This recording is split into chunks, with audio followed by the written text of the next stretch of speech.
ধরবো কেমন তো কেউ ছাড়তে চাচ্ছে না, বোঝা যাচ্ছে এই বিষয়টা। হ্যাঁ, গাছগুলো ফাঁকা হওয়ার কারণে খুব সুন্দর হয়েছে গাছ। হ্যাঁ, আর মোটো আছে, আর মানুষ চললে ওই রাস্তার পারে গাছগুলো মোটা হয়।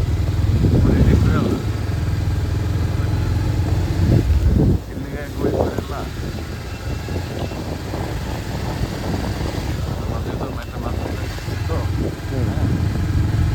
সবাই বারবার বলতেছে, মানে সবার মধ্যে একটা এই চলতেছে।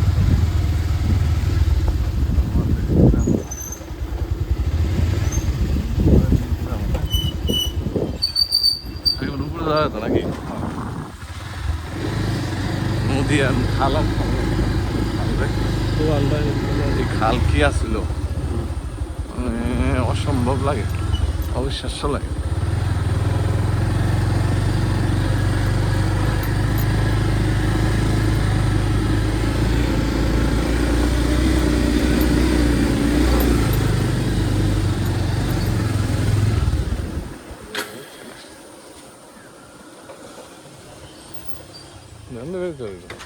না, কই এখন কোন দিকে যাবে?